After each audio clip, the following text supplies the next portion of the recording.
Sur le doigt de Geoffrey Denarda.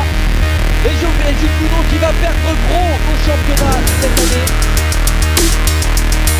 Girl was there on the track. And that slowed Webb up. Not as bad as it could have been. Hey, they're all down! Something must be down on circuit. What's going on here? Absolute carnage! Absolute carnage here! Down at turn number 6 and red. Radio check, Sebastian, radio check.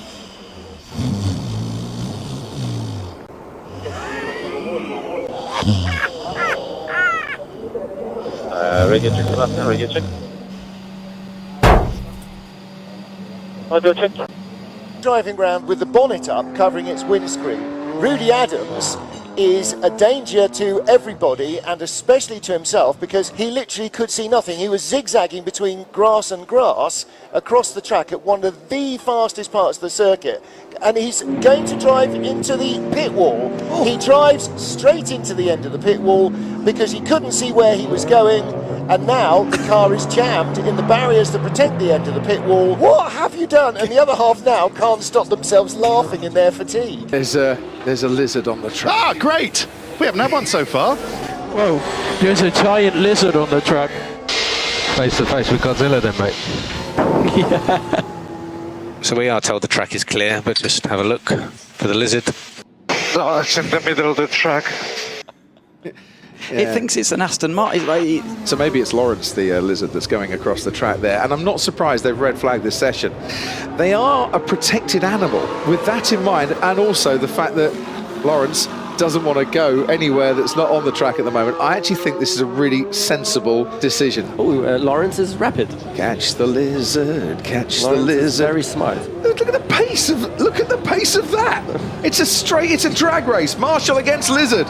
Daniel Ricciardo's smiling, and I'm not surprised. This I've never seen before. Marshall chasing. We've got a problem. James Davison, right front. Yeah, he's hit the wall. It looks like and the brake is on fire. Oh my gosh, the whole wheel is broken apart. So, Paul, I wonder if it started with rotor temperature. You can see the brake rotor. Well, I have never seen anything like that. Maybe before. something stuck in there generated so much rotor temperature. Oh, and then it exploded right there, the wheel. So something horribly wrong with the rotor and drag with the caliper, and Davison must be in complete shock. Like, what in the world just happened? Wow, that is wild. I've never, ever seen. I don't know why he just doesn't stop. Well, if you can get to pit lane and they can figure out how to get that wheel off, Paul, I'm sure. Oh, now the whole car's going to light up.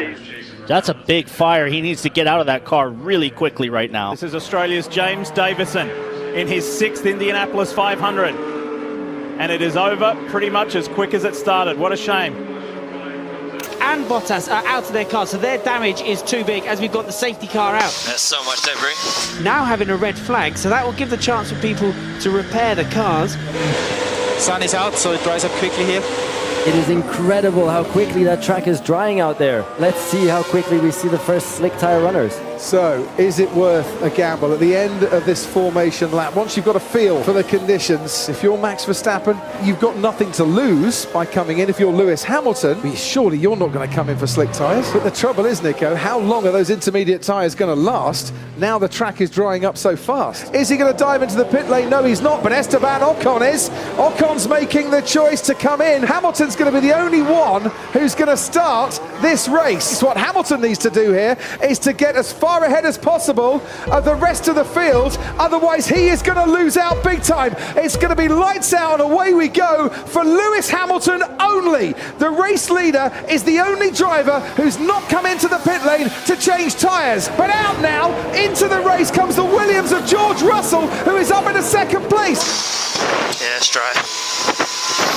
Yeah, copy Lewis, so box. Mercedes made a huge error here. A massive mistake, but of course, I mean, it's such a difficult situation. When Hamilton comes out into this race, he's now going to feel right at the back. Am I last? Yeah, 8 members. Attention à l'intérieur. Et ça se touche, et l'accrochage. Et une voiture. Incroyable image de Jules Gounon posée sur le toit de Geoffrey Denarda. Et Jules Gounon qui va perdre gros au championnat cette année. Une image absolument incroyable et insolite. Ah, cette image, elle va faire le tour des... Oh, brilliant. Oh, he's down! He's gone down! His left arm gets run over as well, just on the inside, the tight line. Stefano Nepa gets cleaned out for the second year in a row. Oh, he's going... Yeah, Ortola went running for the wrong bike, didn't he? Yeah, he's saying, you're on my bike. Yeah, what's Ortola doing? Ortola's so desperate. Hits him, he was saying, you're on my bike, can you have it back, please? Proper mental block there for Ivan. This is going to be a long night, and some nervy teams waiting to get us through to daylight as well as the temperature changes, but no problem for the fans who are getting the moves going around the fire. They're enjoying themselves. Yeah, there's something about this place and enjoyment levels that just seem to be quite fluid. Well, they come very naturally. Looks like it's on fire. It's the number 5 car. It's Xavier Loveras, the driver that was leading the race. He's out of the car. Car's on fire. And there's our camera. Was installed in the bollard, currently being pushed around by Gustav Kirilla. And this is the moment. Now, the camera is in the middle bollard. And, well, he took both of them out for good measure. There's the remnants of our camera hanging out to the bollard and wraps around the rest of the car and actually the octopus. So it's trying to weave to get rid of that bollard caught under the car. So he's into the pitch. You can see the clock ticking down. Wait for the green flag to clear at the back. Oh no, we've got a problem here. David Munoz, hand up. He stalled the number 64 bike. Nightmare start into the season for Munoz. They're going to have to push him off. Yeah, they're going to have to get him off the grid. He's going to have to start from the back of the grid here. Yeah, they're ushering him off the circuit. So drama to kick off 2024 in Moto3. Munoz is not allowed to take his place on the grid. Danny Aldridge taking to him there. Munoz wants to get back into his grid slot. Yeah, he cannot do this. This is an illegal start. David Munoz has to get off the grid. He might want to fight this out and argue his point here, but it's irrelevant. He's got to get off the grid. So this is a dramatic start to the new season. Munoz, a calamitous way to kick off the new. Look as though there's major damage to the car, but we'll keep you informed as to whether... Oh, no! Oh, mayhem! And there's millions and millions and millions of dollars of damage here at the mighty Macau. And that is one of the worst GT accidents I've ever seen here. And in the place, the city that is a gamble, the lottery has absolutely come to an end. My goodness. Oh, here we go, on board. Oof. My goodness. What were you saying as we walked across the bridge? Everything had been relatively clean so far today. I rest my valise. He flat spotted his right front tyre and his car is suffering severe vibration. McLaren have two choices. Change the tyre and hand the victory to Alonso, or try and make it to the finish. Kimi can see the problem with his tyre, but it's the final lap. Can it just hold on? Fantastic finish to a Formula 1 race. Raikkonen is under real pressure. There goes the tyre, let's go. He just misses the VAR. And I said he should have pitted. I told you he would have got a podium if he pitted. Instead of which he's going to get absolutely nothing. Ron Dennis can't believe it. The racer in Raikkonen wanted the victory. He wanted to stay out there. The common sense man said bring him in. They didn't do it. Alonso's going to take another 10 points out of him in the World Championship. And there's a smile underneath that Spanish crash helmet because Alonso is going to win the European Grand Prix, having not had a sniff of it for the whole. Intensity up right now. Oh no! Oh no! And our car girl was there on the track. And that slowed Webb up. Not as bad as it could have been. Again, guys, don't know what's happened here. Session, because it represents track conditions. Oh, it's a dog on the track again. I don't know if it was a dog or a cat. He's heading for the barrier, though. That's a well-trained dog. Absolutely. Lovely. Well, he's not a well-trained dog, so he shouldn't have been in there in the first place. But yes, okay, I see your point. He's trying to make the best of a bad job, is what you mean, yes. Yes, okay, you're right. He's a very naughty dog. Who let the dogs out? Absolutely, you have to offer them treats if you want to get them off the track quickly. How is the training of the Labrador going? My wife's in charge of that. She's, he's coming along. If I had known that dogs were allowed, I would have brought mine. But he's in quarantine, so it wouldn't work out. Oh, that's how he does it. Look. So he gets it's out. A secret way in and out. We can see the brake disc, the back there glowing. No more brake pedal. Brake line exploded. At the moment, Sebastian Vettel under pressure. Action. We have an issue on the left-hand side, rear left. And Sebastian Vettel under pressure from George Russell, who wanted to get racing with the Ferraris. Oh, and Sebastian Vettel locks up, goes straight through the polystyrene blocks. And one would imagine that issue is contributing to the way that he couldn't treat those blocks as a chicane. The brakes failed. Brakes failed.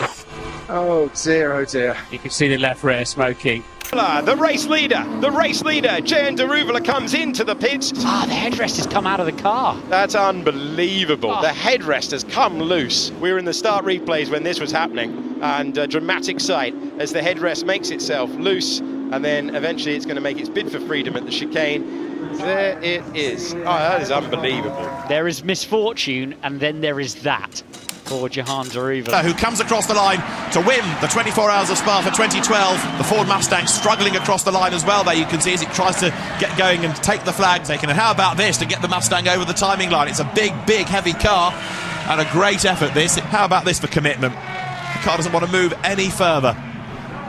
And a punctured tyre on the last lap and a spin. This is Frank Keckler at the last corner. The number 66 BMW has got a puncture. He's not yet got to the checkered flag. He's within sight of it. And Frank Keckler on the last lap of the race has had a tyre go down. He's going to come across the... Back live in Monte Carlo on lap 51, and the man who was in second place, Kimi Räikkönen, is pulling off the racetrack. And now Räikkönen is out of this Grand Prix when he was looking set for certainly a chance to win it at one point. And it looks like yet another mechanical failure and a long walk back through the tunnel.